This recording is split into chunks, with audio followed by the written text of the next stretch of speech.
Salut, aujourd'hui on va répondre à une question qui vous taraude probablement l'esprit, mais pourquoi est-ce qu'il faut rester à jeun lorsqu'on va aux urgences? Est-ce que c'est une nouvelle tendance de régime alimentaire? Est-ce que c'est un moyen pour l'hôpital de faire des économies en évitant la cantine du self? Eh bien non les amis, en fait il s'agit d'une mesure de sécurité importante pour votre santé. Et découvrons ensemble pourquoi il ne faut pas grignoter avant d'aller aux urgences. Allez, on perd pas de temps, c'est parti!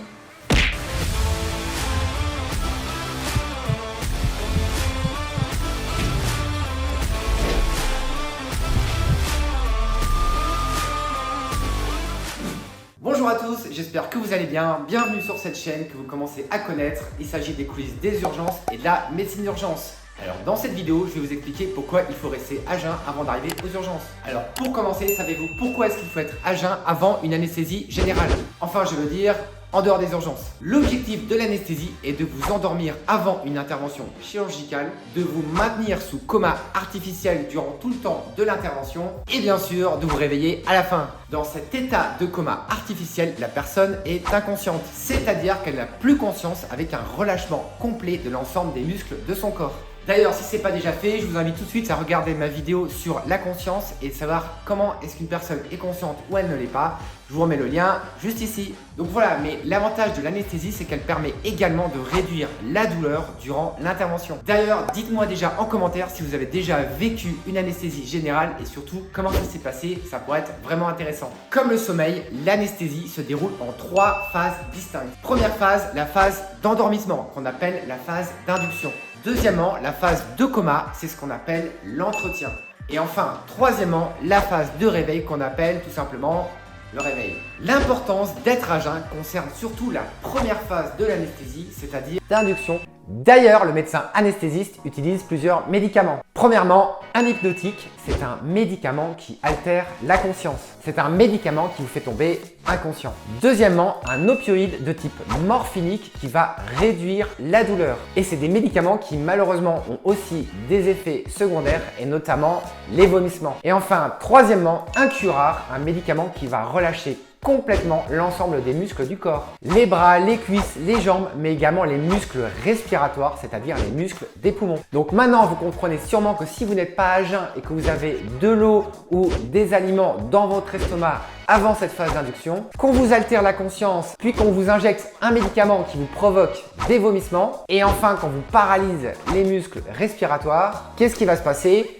Et oui, le risque majeur est que vous vomissiez directement dans vos poumons. Et ça, en termes médicaux, c'est ce qu'on appelle une inhalation. Cette inhalation peut provoquer une détresse respiratoire, voire un arrêt respiratoire en cas d'inhalation importante. Alors rassurez-vous, pour vous aider à respirer durant cette phase, on vous met un masque sur le visage qui vous envoie de l'oxygène. Puis lorsque les médicaments de la phase d'induction sont passés, on va vous mettre un tuyau dans la trachée.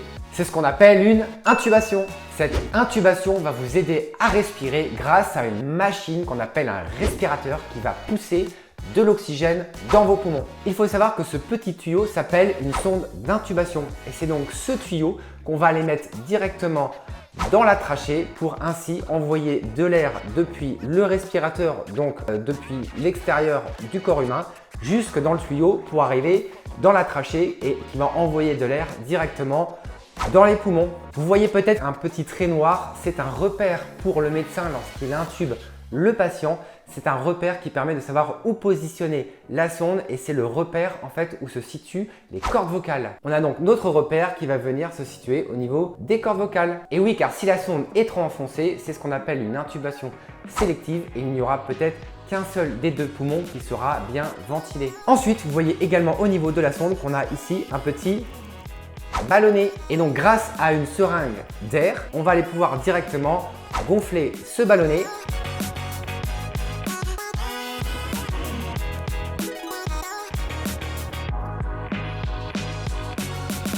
Comme ça, et ce petit ballonnet a deux intérêts. Premier intérêt, lorsqu'il est dans la trachée, il permet d'éviter que la sonde ne bouge ou en tout cas limite sa mobilisation. Et deuxièmement, il permet justement d'éviter ces fameux vomissements, c'est-à-dire que le vomi, s'il remonte de l'œsophage vers la bouche, ne retombera pas, ou en tout cas s'il retombe dans la trachée, sera bloqué au niveau du ballonnet. On aura donc nos poumons qui seront donc totalement protéger de ce vomi et donc de l'inhalation. Je vous ferai également une vidéo plus détaillée sur l'intubation ultérieurement. Voilà, donc durant une anesthésie générale, vos poumons sont protégés de ce risque d'inhalation, mais le moment critique, et vous comprenez maintenant, c'est le moment où vous êtes endormi, donc durant cette phase d'induction, où vous n'avez pas encore le tuyau dans la trachée, le moment où vos muscles sont totalement relâchés et qu'on injecte des médicaments, donc le morphinique, qui peut faire vomir. Et si votre estomac est plein, c'est à ce moment, au moment de la phase d'induction, qu'on a ce risque majeur d'inhalation. Voilà, vous comprenez maintenant l'importance d'être à jeun avant une anesthésie. Et à jeun, c'est pas manger, pas boire, pas fumer. Pourquoi pas fumer? Car le tabac augmente les sécrétions de l'estomac et peut augmenter l'acidité, donc les vomissements. En situation d'urgence,